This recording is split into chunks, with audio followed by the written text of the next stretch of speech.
Hey everyone, this is Phyzix Teacher with another duper match commentary. I'm playing as the dealer, or the red player that's in the middle this game, and I'm going to utilize a strategy that I've been using more and more these days. And that's a result of players getting better, being more aware of the typical round 8, 3 attacks, go up to 11 tiles, destroy a capital, win the game type of strategy. Especially if you're trying to dupe someone, people are super aware. So it's been harder and harder to pull that off. And as a result, I've had to kind of adjust and have some contingency plans in place. And one of the more consistent ways I found to win the game as red, or at least get a good payout as red, is to rely on a backup player that can win the game instead of you. And so you'll see me do that this game. Nothing crazy in the early game. I'm just taking, a tier 2 and then a tier 1. That means that I don't have to use any additional troops to get my gold.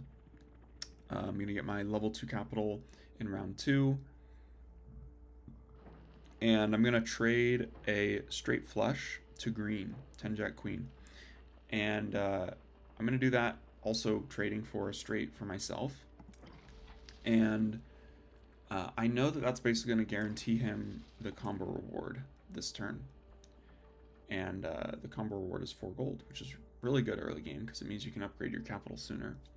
So I know that by doing this, I'm setting up a pretty good relationship here. At least I'm hoping to.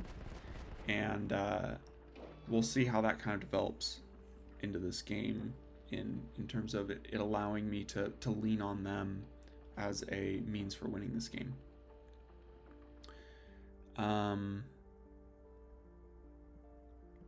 Yeah, so let me speed this up a little bit. And we'll let the early game play out here. Start talking with green a little bit. Oh, I wanted to mention, I have a straight here. And obviously I could build a fort researcher here. But my current goal as dealer generally is to try and get a level 3 capital in round 4. And to do that, you typically need a tank to take tiles efficiently. And you'll notice I already have 1 attack point stored. So I really have a lot of tiles I need to be taking in the next few rounds. And that will rely on having a tank. And it's going to rely on me using an econ conference in round 4. And so by using my cards for Fort Researcher, it's totally fine play, easily justifiable. But it's not my goal for this particular game. And so I'm gonna rely on generating my gold as quickly as possible and building a fort researcher later in the game if I want to. I unfortunately don't have a pair here. So that is gonna mean that I'm not gonna be able to get level 3 capital round 4. It's gonna set me back a little bit because I have to spend 2 gold to get this level 1 tile to trade more with people, but it's all good. You'll notice that I mentioned that I knew I was getting him the combo reward by trading him that 10. They acknowledge that. And really importantly, it means that they can level up their capital level 2. It's in round 3, but it's before their turn starts. So that means that they're going to get that 5 gold boost in round 3, which is atypical for a corner player. Typically, you can only get your level 2 capital on your turn in round 3, which means you have to wait till the next turn to receive that income. So we've kind of made a really good friendship here by being a little bit generous in the early game, giving them, guaranteeing them that combo reward, and also trusting that they don't just win with straight flush as well, right? So yeah, once you have a good bond like this, they have a really good economy. I have a really good economy going. This is a really good bond. And we can, continue this, trade some more gems, etc. Yeah, so I'm going to speed this back up a little bit. Taking some tiles, my goal, I ended up trading with green for a pair, which is great. They also trade back with me, so we're exchanging some gems here. So here's something interesting. They say, I'm a help you win, and that's a very common thing for corner players, you know, because they, I mean, the responsibility of winning the game of Duper is large. So people typically like to put that onto other players, but I'm gonna give them a little bit of a heads up that like I will try to win for sure, but in the scenario where I can't, we need to make sure that we have you as a backup plan. So I'm telling them to hold on to their gems essentially and not trade too many of them away. Because a typical thing that's come up, especially lately, is that players trade away so many of their gems that they don't really want to win the game anymore, and that makes it really hard for like me in this case. If green doesn't want to win the game and I, invest a lot in them, it basically means they're just like dead weight and they just want to like help me win. But I've got like maybe 3 other players trying to take my tiles, and it's just not a good recipe for winning. So if you do end up in that case, you can sell gems back to that player, and that can help sometimes. But if the gems are really widely distributed across players, it makes it really hard. So I'm just taking my tiles here. I'm not able to get level 3 capital in round 4. Kind of like what I said earlier, I had to take this with 2 gold, which makes it pretty hard. Little thing happens here though, and that blue just takes one of my tiles. And whenever a player does that, for one, it doesn't really make sense to do that because they have like neutral tiles that they can get gold rewards for. So they really just didn't want me to have an access of attacking them, which is fine, makes sense. But it does mean it's going to be a lot harder for me to win this game.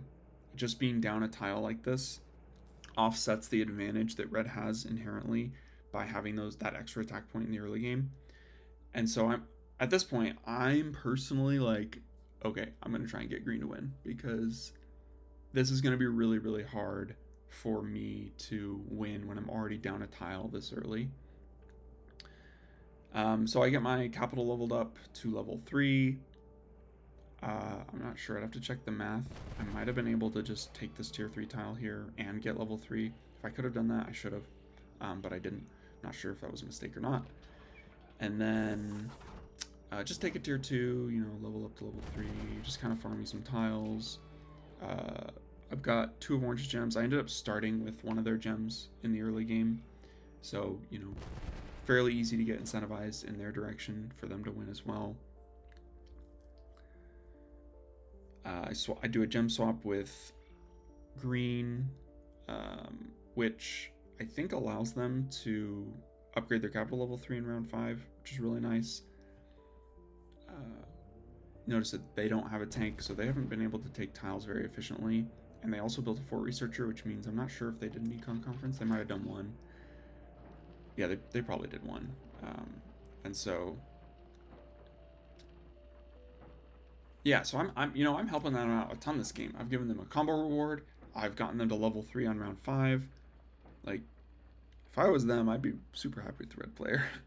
So I know that we've got a pretty good relationship here. And I'm checking in with them. Still plenty of gems. They could obviously be lying, right? But I just want to make sure that they're aware that if they give away too many of their gems, this game's going to be really hard. Yeah, so I think here I probably take the tier 3 tile now that I have, my level 3 capital. I've got my max econ going. I can start to, be okay with just investing some gold into taking a tile, no worries. Trade some with orange. I've got 3 orange gems at this point.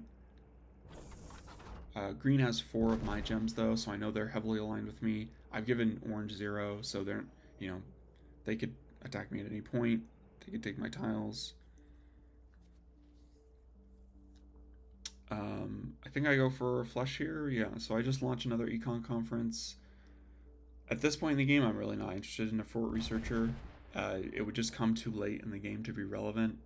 So I'm just going to use my cards for a flush. Just to explain my thoughts on that a little bit clearer. If I build a fort researcher right now, it gets ready around 10. And in my experience, that's just not really relevant a lot of the time. Especially in a game where I'm looking at green's tiles, and I'm planning out that I'll probably be able to support them in winning the game in right around round 9 or 10 or something. So if I'm eventually intending for green to win the game at this point, my goal then is to divert all attention from the other players off of green. So I'm trying to stir conflict between blue and purple, between orange and purple, and between all those three players and myself. Because if I can take attention away from them, away from green, then I'm not going to raise here, by the way, because I know I'm not going to win this game. At least I'm intending not to win, because not that it'd be impossible, but let's take stock of the game here. I've given one gem to orange, 0 to blue, 2 to purple. None of those players are really incentivized to help me win. Granted, I don't know where my 2 random gems are being distributed, but you know, I've only got 2 of my own gems left at this point, so it's not like I have a ton to give out, and it's just highly unlikely that I'm going to be able to sit here and and get the tiles needed without someone having a say about it. So I end up trading all of my gems away here just to try and get players to trust me a little bit more, so that they'll listen to me if I tell them to attack someone or whatever. And obviously no one knows that I have no gems left, and I'm trying to tell people that I'm their friend. I'm telling people that we're going to attack someone soon, anyone other than green. And purple ends up taking a blue tile. Great for us. I'm checking in with green that you have plenty of gems of your own still, and you can buy an AP from me. They only have 3 gems left, which is a little bit low. I would have loved if they had 4, because then they buy an AP from me and they still have 3. But so I'm going to check it with them about if they're still okay with winning the game with 2 gems, which honestly isn't bad. 2 gems, winning the game, you get your stake back, you get 2 gems on top of that. Not a bad deal at all.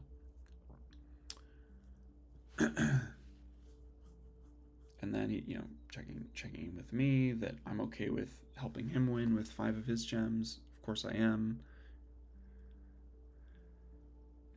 And here I'm not going to attack because I don't want to make any players angry.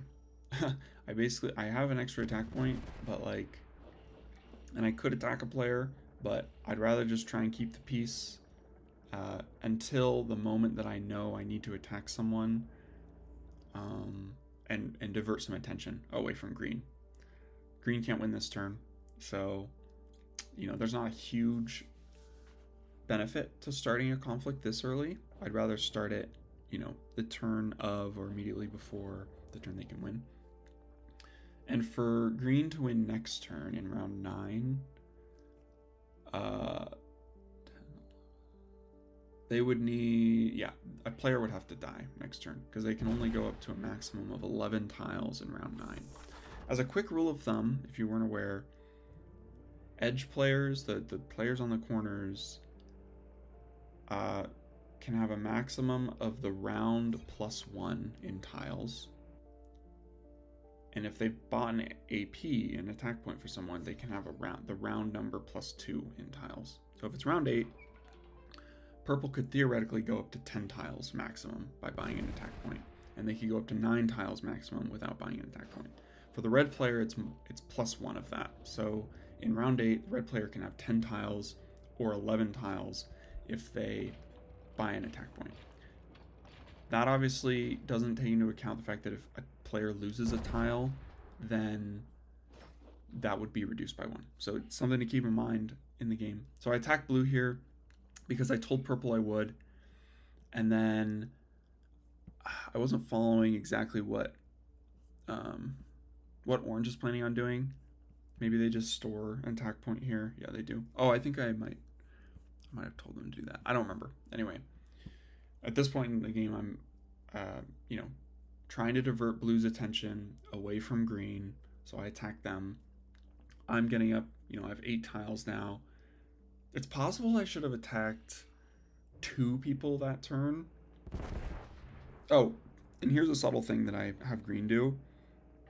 I want him to take one of my tiles rather than starting a conflict with orange. He could attack orange, he could attack blue, but in doing so, it antagonizes those players to attack back to green.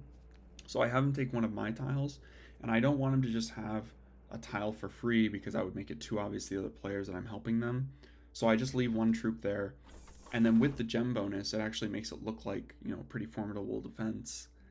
And I tell him exactly how much strength he'd need to take that tile. And that way it kind of conceals the fact that we're working together. And it just looks like green is starting to attack me. And maybe that means orange and purple and blue, you know, they're like, okay, let's gang up on red, etc. So I'm trying to have orange distract purple so that I can attack green, but in reality I'm going to try and help green win. So I'm basically trying to mitigate orange's fears of green in this case. And you know, I'm scared of them. I am actually pretty scared of purple's forts. They've got quite a defense going on over there. But luckily, they're still working with me, and they're, you know, attacking blue over and over, which is great. Just distractions. And then this turn, this is the turn that green can win with my attack point. And so let's pause for a second. Green has 9 tiles. Like, they have the most tiles in the game, and it is round 10. They can win this turn. The only player that can do anything about that is orange, because green is going to go right after orange. So blue and purple have lost their agency and the ability to affect this game. So the only thing I need to do is keep orange from attacking green. And I also need to save an attack point for green. So I need to use 1 attack point. The surefire way to make sure that orange takes one of my tiles or takes someone else's tiles is to attack a tile adjacent to their capital. So I decide to attack this tile with a lot of gold. Actually, honestly, in this case, maybe I should have just used all my gold. That would have been pretty funny. I wish I would have done that. I don't think I do that here. I have 47 gold, it's a lot. I just use like 20 or something, yeah. Still a good attack. And it's gonna put them in a place where if they, you know, if they don't attack that tile back and take it, then they're gonna be in like a rough spot. They still have an avenue to attack green down here, but notice I told green to fortify this. I think I told them to fortify this tile so that earlier, so that if green, you know, attacks it, it's quite an investment, and then they probably wouldn't be able to take this tile back.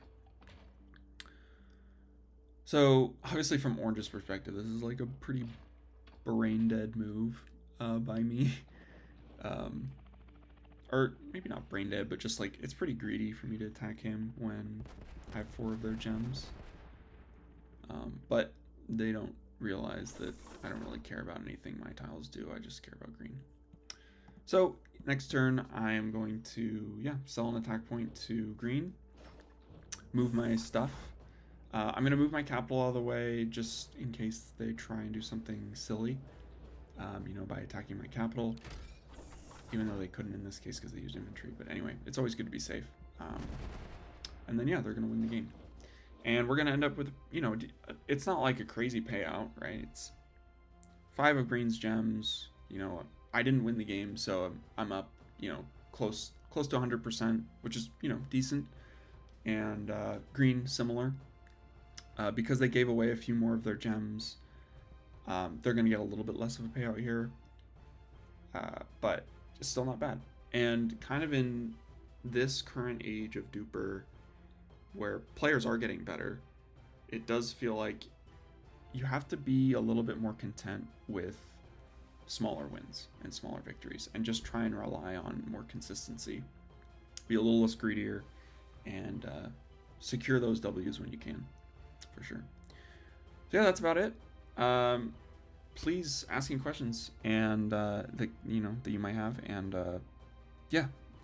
I'll see you guys later. I think the next game I review, I'll try and review it from one of the other colors, so that you guys can see how I play those colors. And if you have any ideas for game reviews, hit me up, and I'll see you guys later.